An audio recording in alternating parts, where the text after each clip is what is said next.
ये दो भाइयों के बीच में है, अगर आपस में इनके संबंध अच्छे हो जाएंगे, दो भाई जो है हर त्योहार और सुख दुख में साथ रहेंगे, इससे कोर्ट को खुशी होगी, समाज को खुशी होगी कि हम लोग को दुख होगा।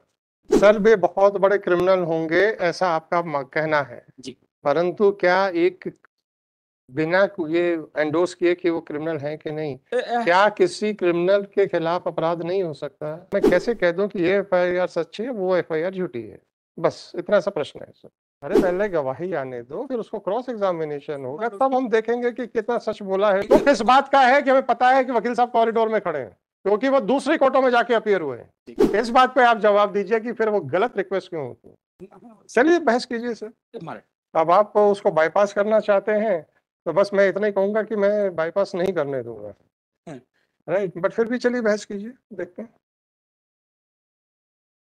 Actual मतलब केस ये है कि he has submitted a complaint written FIR has been registered against the applicants that is annexed। इस एक्चुअल पूरा केस मैटर में शॉर्ट में ये समझा देता हूँ कि जो कंप्लेनेंट है और इसमें जो एप्लीकेंट्स हैं these are the family members. अच्छी बात है। कंप्लेनेंट के पिता और एप्लीकेंट नंबर 1 ये दोनों रियल ब्रदर हैं। एक इनकी जॉइंट प्रॉपर्टी थी, तो इन लोगों ने एप्लीकेंट कंप्लेनेंट के फेवर में एक बैंक में मोर्गेज रखी और जो इसमें कंप्लेनेंट है उस आदमी ने उसमें मालूम से उस मोर्गेज के एवज में लोन लिया और उस लोन से वहां पर एक जो ईंट बनाने की एक फैक्ट्री खोली। क्लेम ये है और इसके बाद ना तो ये इसके बाद इन्होंने कोई ना तो उसमें पैसा जमा किया, ना जो मोर्गेज लिया लोन लिया था, और ना ही उसके विषय में कुछ इनको बेनिफिट दिया। मालूम मोर्गेज के विषय में मैंने जो डॉक्यूमेंट पेश किया है that is P2 is the property mortgage है मालूम। और इवन मान लो जो कंप्लेन एप्लीकेंट नंबर 1 है इससे कंप्लेनेंट के खाते में इन्होंने 9.5 लाख रुपए के लगभग ट्रांसफर भी इनसे लोन भी लिया।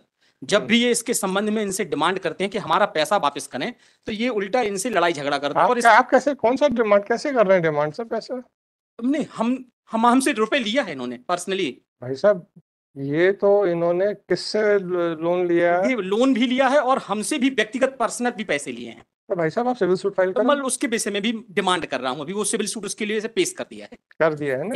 अब तो हमारा प्रॉब्लम ये होती है कि ये उल्टा हमारे घर में आके हमारे साथ मारपीट करते हैं और इसकी FIR हमने पेश की है पेज 41 में है मालूम।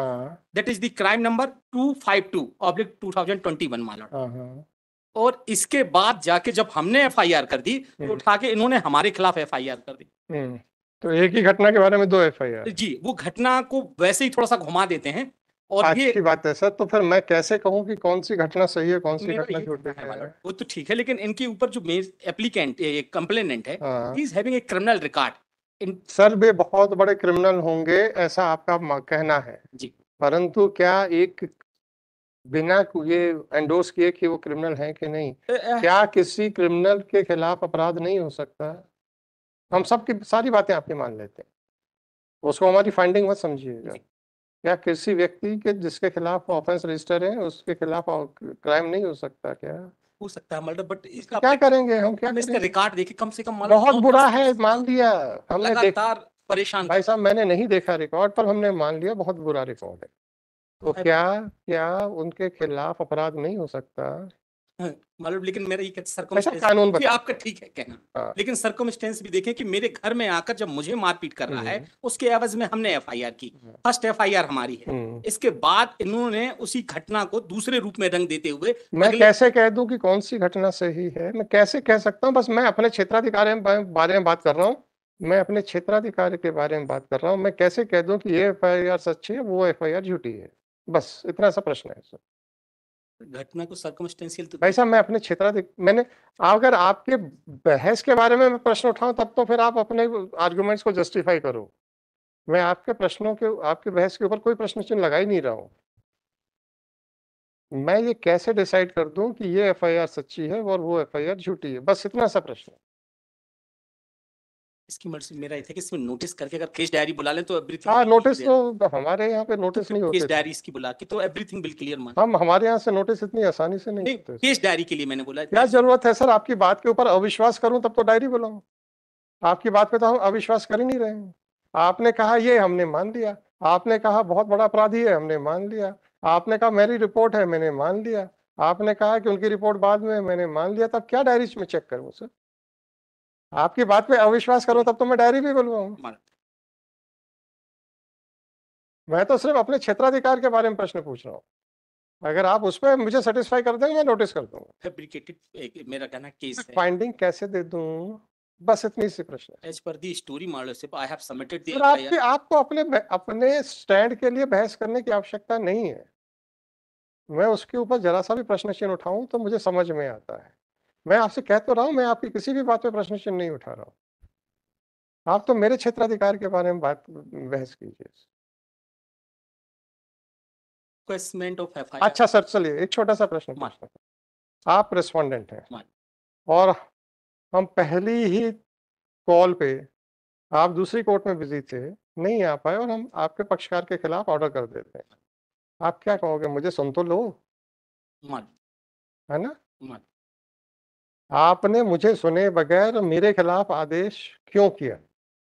अब आप मुझे ये बताइए कि किसी भी व्यक्ति को उसको सुने बगैर उसको हम क्रिटिसाइज कर सकते हैं? कहने का मतलब सीधा सीधा सा सुन लिया जाए, मैं इसका नोटिस सुन लिया जाए। तो ये सुनने वाली बात है कि गवाही वाली बात है? अभी तो सुन लिया। वो बताएगा ना गवाही में कि कितना सच है कितना झूठ है, फिर हम देखेंगे क्या सच है क्या झूठ है। हम तो गवाही देने नहीं दे रहे उसको, और वो जो बोलेगा हम अपने मन मर्जी से उसको इंटरप्रेट करेंगे। अरे पहले गवाही आने दो, फिर उसको क्रॉस एग्जामिनेशन होगा, तब हम देखेंगे कि कितना सच बोला है कितना झूठ बोला है। वाइफ के खिलाफ, बच्चों के खिलाफ, आपकी सारी बात मैं सुनने से मना नहीं कर रहा हूं, मैं आपसे अपना एक जो डाउट है वो क्लियर कराना चाहता हूं। अब आप वो डाउट क्लियर करने के बजाय कहते हैं हमारी सुनवाई नहीं होती। एक लंबा प्रोसीडिंग है, फिर वहां चलता रहता मेरे भाई आप क्या करूं, क्यों लंबा चलता है सर? पहले दिन चार्ज, दूसरे दिन गवाही, तीसरे दिन जजमेंट, ये क्यों नहीं होता है? एक भी गवाही आज तक क्यों नहीं होता है? ये हमें और आपको सोचने का कंप्लेनेंट उपस्थित मेरे भाई ये हमें और आपको सोचने के विषय है। सारा दोष हम एक पार्टी पे नहीं डाल सकते, प्रोसिक्यूशन के ऊपर भी डालना पड़ता है। वो कंप्लेनेंट या प्रोसिक्यूशन विटनेसेस नहीं लाते हैं, आ जाते हैं तो फिर अक्यूज के एडजर्नमेंट के तरीके शुरू हो जाते हैं, फिर दरखास्तें शुरू हो जाती हैं, और उसका नतीजा ये होता है कि सामान्य, आपने जो कहा ना समय लगता है, ये आपका विचार नहीं है, आपके पक्षकार का व्यू है। अब आप ये बताइए उस व्यू में हम लोग का कितना कंट्रीब्यूशन है? ये थोड़ा सा अपने आप पे सोचने की बात है कि जो आपके पक्षकार का व्यू है, जो एक सामान्य व्यक्ति का व्यू है, बिल्कुल सही है सर। अब आप ये देखिए कि अगर आपको पता हो कि मैं एफआईआर करूंगा, 2 महीने के अंदर चार्जशीट हो जाएगी या क्लोजर आ जाएगा जो भी है, और 1 साल के अंदर निर्णय आ जाएगा, तो आदमी इधर उधर क्यों जाएगा? परंतु हम उनको 1 साल तक हिलने ना देंगे, तो वो फिर इधर उधर जाएगा कि क्या मतलब है मुकदमाबाजी करने में या कानूनी रास्ता अपनाने में। तो ये जो परिस्थितियां पैदा हो रही हैं, उसके लिए क्या हम और आप दोनों, आपने एडजमेंट मांगा, हमने एडजमेंट दे दिया, सीधी सीधी सी बात। आपका मांगना अधिकार है, रिजेक्ट करना मेरा मेरा कर्तव्य है या मेरा अधिकार है। तो क्या हम और आप दोनों बराबर के हकदार नहीं हैं? और उसमें फिर पक्षकार का अगर तकलीफ होती है कि सब क्या है, फिर ये तो सालों साल लड़ना पड़ जाएगा, तो उसके लिए ये सिस्टम में ये परिस्थितियां पैदा होने के लिए हम और आप जिम्मेदार हैं कि नहीं? कई बार आवश्यक भी रहता है, मतलब क्या आवश्यक रहता है सर? आप अरे अभी हॉस्टाइल नहीं हुआ विटनेस, इसलिए बड़ा आवश्यक है, इसको हम क्या मान लें सर? कई बार वहां परिस्थितियां, कोई बीमार है नहीं आ पाए, वो अलग मैटर है, मतलब वहां देखिए उसके लिए। अच्छा आप मुझे ये बताइएगा, जब आप लोग कहते हो कि सर ये हमें पता रहता है कि आर्गिंग काउंसिल बीमार है, मैं एक एग्जांपल देता हूँ एपी सिंह साहब का जी, हमें मालूम है कि वो बीमार है, लगता है हम पूछते हैं क्यों आना शुरू हुए हैं कि नहीं हुए हैं, उनकी तबियत कैसी है। एक दिन वो कोर्ट में आए थे, उनकी तबियत देख के मैंने कहा कि भैया अगर बहस कर सकते हो तो करो, नहीं तो मत करो। हम लोग तो खुद नहीं आपकी पारिवारिक और व्यक्तिगत परिस्थितियों के खिलाफ जाके बहस करवाते हैं। हम लोग को मालूम है ना जहां जैन भाई, परंतु ये ऐसे भी होता है कि बाहर कॉरिडोर पे खड़े होकर रिक्वेस्ट कराते हैं कि बीमार है, उसकी हंसने वाली बात नहीं है सर। कई बार हो जाता है हमारे, हंसने वाली बात नहीं है, हंसने वाली बात नहीं है। बात यह है कि जब अननेसेसरी एडजमेंट कराए जाते हैं तो पक्षकार ये सोचता है कि यहाँ तो देर होती है, राइट? और फिर आपके मार्फत से किसी केस में ये दुख बाहर निकल के आता है कि देर होती है सर। अब हम और आप अगर उसके इस दुख पे हंसें तो हमें अपने लिए आत्मचिंतन करने की आवश्यकता है। अब आप हमसे पूछिए कि जब भी बोला गया कि सर वकील साहब बीमार है, हमने बढ़ाया है, परंतु हमने बार बार बोला है कि आप गलत बोल रहे हो, पर क्या करूं, बढ़ा रहा हूं। और आप ऐसे एपी सिंह साहब से पूछना, जब एक बार वो कमजोर हालत में आए थे, हमने उनको देखा, उनसे पूछा कि आप बहस कर पाओगे कि नहीं, और वो खड़े थे, हमने कहा मत खड़े होइए, बैठ जाइए, क्योंकि मैं उनके खड़े होने के स्टाइल से देख रहा था कि भाई वो उतनी उनके स्ट्रेंथ नहीं है।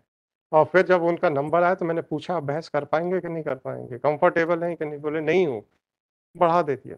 सही है। तो आप भी इंसान हैं जी, तो आपकी जिंदगी की कॉस्ट के ऊपर हम मुकदमा तो नहीं चलाएंगे ना, परंतु झूठ भी तो नहीं होना चाहिए। फिर आप कहते हैं सर मजबूरी है, जब मजबूरी है तो फिर पक्षकार का वो दुख कहाँ जाता है। ये नहीं था, सुनिए सुनिए परेशानी रहती सुनिए है लोगों सुनिए, की वहाँ। अरे यार जब परेशानी होती तो हम खुद आगे बढ़ के कहते हैं।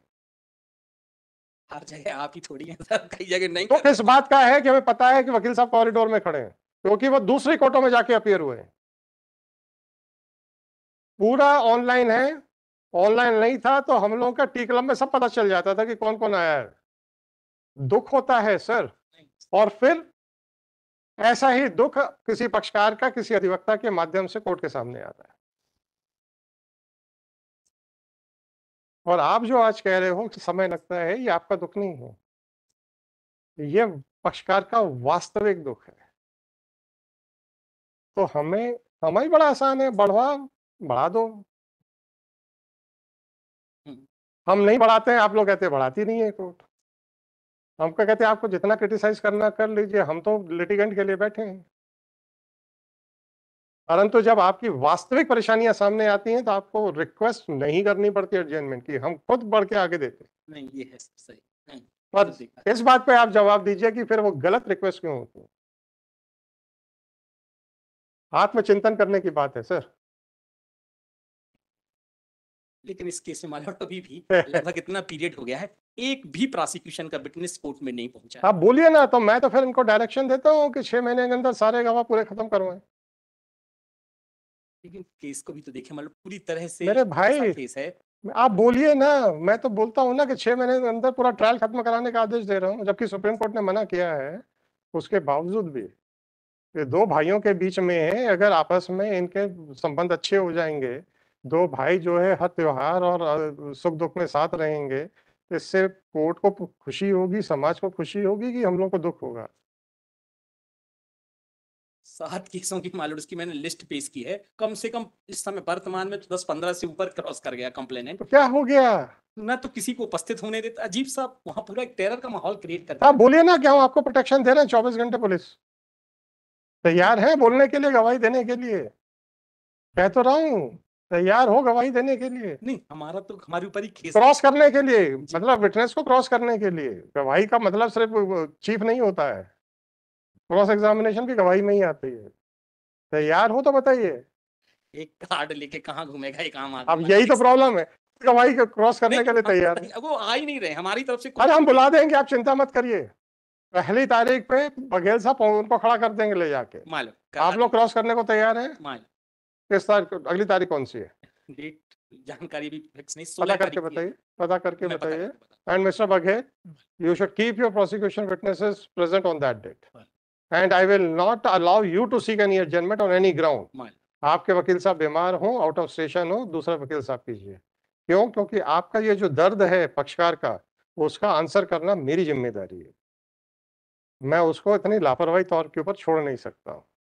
तो अब मुस्कुराइएगा मत सर। मुस्कुरा इसलिए ना, मैंने पूरा केस के प्रोसिक्यूशन का भी देखा। anyhow, पैसे के पैसे चले गए, जमीन भी रजिस्ट्री, एक पैसा वहां भी नहीं चुका रहे, मारपीट ऊपर से करना। चलो कोई बात नहीं सर, मैंने आपसे अपने अपने अधिकार क्षेत्र के बारे में पूछा था, मैंने आपकी किसी भी बात के ऊपर प्रश्न चिन्ह नहीं लगाया है।